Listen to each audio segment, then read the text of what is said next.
السلام عليكم ورحمة الله وبركاته.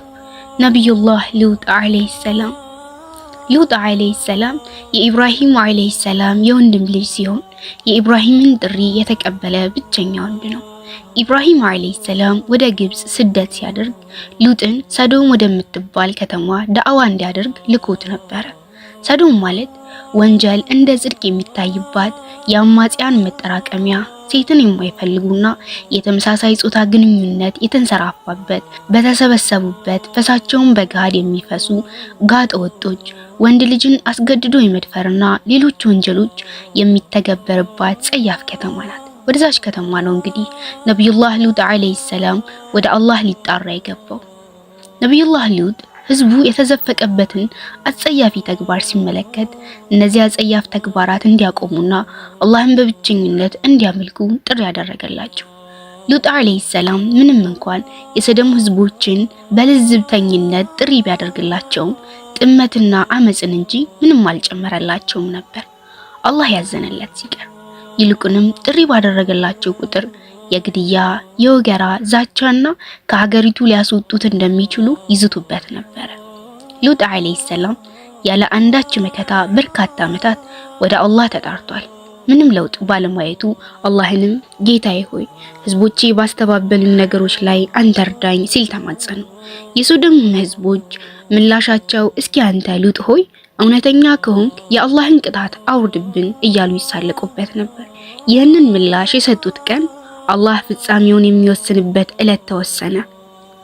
አላህም አመፀኛ ህዝቦችን ሲያምፁ በትዕግስት የሚጠባበቅበት ወቅት ሲያልፍ ፍጻሜውን የሚያስተናብርበት አስባቦችን አስተናበረ።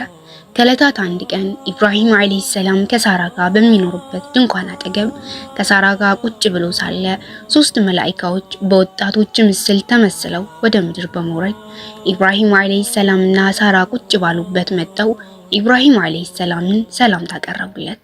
እሱም ሰላምታቸውን መለሰላቸው። ወሬ ሳያበዛ አንድ ሙክት አርዶ ጠብሶ አቀረበላቸው። ኢብራሂም አለይሂ ሰላም ምግቡን ካቀረበ በኋላ ምግቡን እጃቸውን ለረጅም ሰዓት በአተኩሮት ሲመለከት ወደ ምግቡ አይሰነዝሩም፣ የቀረበላቸውን ምግብ አይጎርሱም።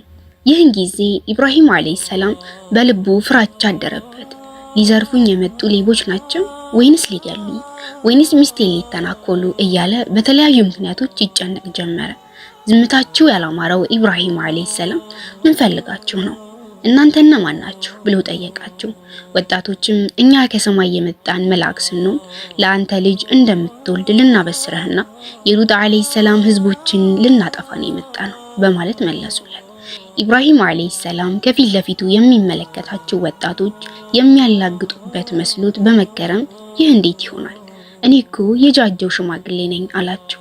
እነሱም ይህ የጌታ ትእዛዝ ነው፣ እርሱ ጌታ በሻው ነገር ላይ ሁሉ ቻይ ነው ብለው መለሱለት። ይህንን ሁሉ ንግግራቸውን በቅርበት ስትሰማ የነበረችው የኢብራሂም አለይሂ ሰላም ሚስት ሳራ ፊቷን ይዛ ይህ የምትናገሩት ኢብራሂም አለይሂ ሰላም እኮ የጃጃ አዛውንት ሲሆን ባለቤቱ የማትወልድ መካንና ባልቴት ናት በማለት ሳቀች። መላእክቱም ወደ ሳራ ዞሩና አንቺም ኢስሐቅ የተባለ ነብይ ትወልጃለሽ አሏት። ሳራ በጣም በመገረም ዳግም አፏን ይዛ ይሄ ግን እንዴት ይታሰባል? ኢብራሂም እኮ የጃጀ ሽማግሌ ሲሆን እኔም መሃን ነኝ አለቻቸው። መላእክቱም ምንም እንኳን ሳራ መሃንና ኢብራሂም አለይሂ ሰላም የጃጀ ሽማግሌ ቢሆንም አላህ ልጅ በቅርቡ እንደሚሰጣቸው ያ ልጅም ነብይ እንደሚሆን አክለው አረጋገጡላቸው። በመቀጠልም ኢብራሂም አለይሂ ሰላም ወደ ሶስቱ መላእክቶች እየተመለከተ ታዲያ ወደ ምድር ለምንድን ነው የመጣችሁ ሲል ጠየቀ። ወደ ሰዶም ህዝቦች ሄደው በመቅሰፍት ሊያጠፋቸው እንደሆነ ነገሯቸው። ኢብራሂም አለይሂ ሰላም ምንም እንኳን የሰዶም ህዝቦች ተግባራት የሚያውቅ ቢሆንም ህዝቡ ላይ መቅሰፍት እንዳይወርድ መላእክቱን ይከራከራቸው ጀመር። ይህን ጊዜ መላእክቱ ኢብራሂም ሆይ ከዚህ ክርክር ተወው፣ እነሆ የጌታ የቅጣት ትእዛዝ በእርግጥ መጥቷል፣ እርሱም የሰዶም ህዝቦች የሚመለከት ቅጣት መጥቶባቸዋል አሉት። ኢብራሂም አለይሂ ሰላም ከዛን ክርክር በኋላ ይህንን መቅሰፍት መመለስ እንደማይችል ሲረዳ ታዲያ በሰዶም ህዝቦች ውስጥ እኮ ሉጥ አለ፣ እሱ ያለ እንዴት መቅሰፍት ታወርዳላችሁ ሲል ጠየቃቸው።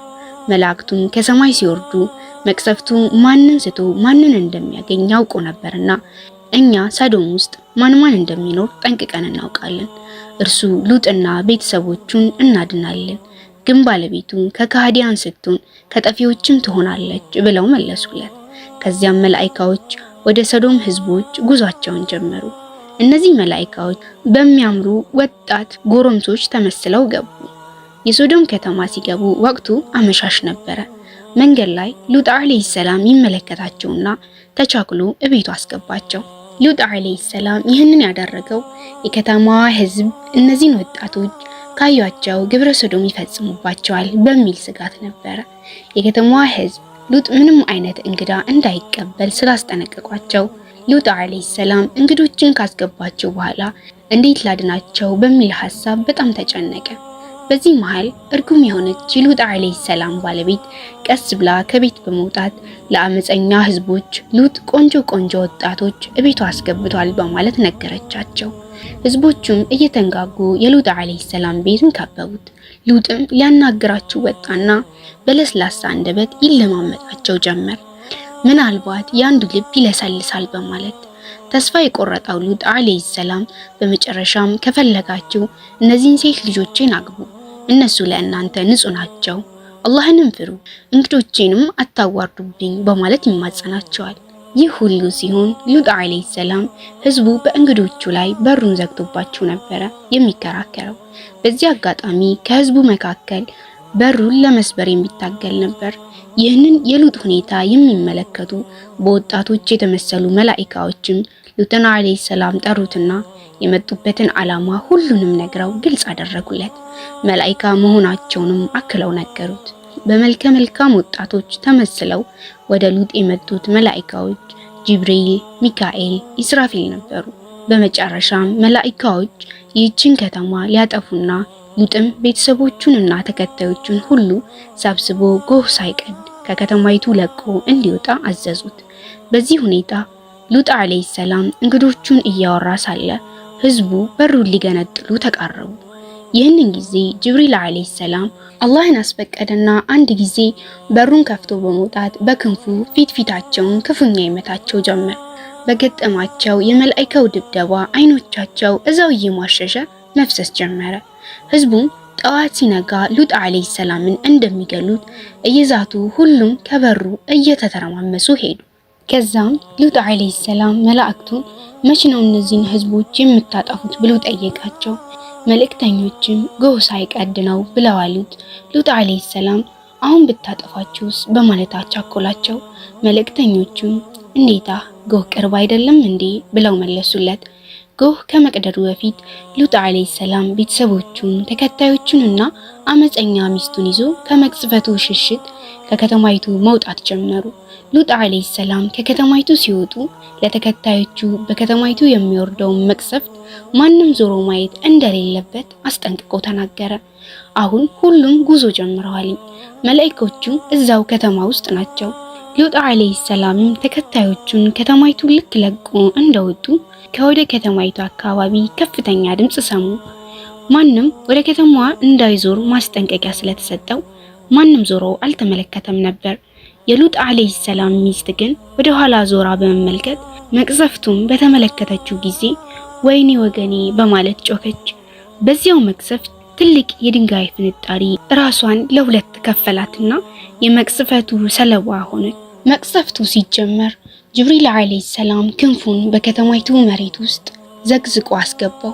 ከዚያም ከተማይቱን ነቅሎ ወደ ሰማይ ከፍ ካደረጋት በኋላ ገለበጠውና መልሶ ወደ ምድር ተከለው። ሉጥ አለይሂ ሰላም ከነተከታዮቻቸው ብዙ ርቀት ከተጓዙ በኋላ ሱኢር የተባለች አካባቢ በመስፈር በታሪክ መዛግብት እድሜ ባልተሰፈረበት ሁኔታ እዛው ላይ ህይወቱ አልፏል። ይህንን አስደንጋጭ ክስተት አላህ በቁርአን እንዲህ ሲል ያስታውሰዋል። በመልእክተኞችም ሉጥን በመጡት ጊዜ በእነሱ ምክንያት አዘነ፣ ልቡም በእነሱ ተበሳጨ። ይህ ብርቱ ቀን ነውም አለ። ህዝቦቹም ወደ እርሱ እየተጣደፉ መጡ። ከዚያም በፊት መጥፎ ስራዎችን ይሰሩ ነበር። ህዝቦቼ ሆይ እነኚህ ሴቶች ልጆቼ ናቸው።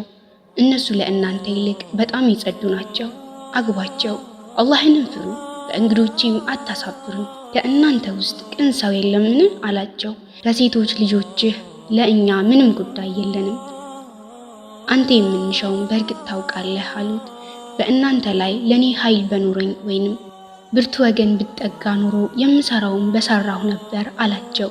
ሉጥ ሆይ እኛ የጌታ መልእክተኞች ነን፣ በህዝቦችህ ወደ አንተ በክፉ አይደርሱብህም። ቤተሰቦችህንም ይዘህ ከሌሊቱ በከፊል ውስጥ ሂድ፣ ከአንተም አንድም ወደ ኋላ አይገላምጥም፣ ሚስትህ ብቻ ስትቀር። እነሆ እርሷ እርሱን የሚያገኛቸው ስቃይ ያገኛታልና ቀጠሯቸውም ንጋቱ ላይ ነው። ንጋቱ ቅርብ አይደለምን አሉት። ትእዛዛቸውን በመጣ ጊዜ ከከተማይቱ ላዩን ከታች አደረግን፣ ገለበጥናት። ተከታታይም የሆነ የሸክላ ድንጋይ በእርሷ ላይ አዘነብን። ከጌታ ዘንድ ምልክት የተደረገባት ስትሆን አዘነብናት። እርሷም ከበደለኞቹ ሩቅ አይደለችም።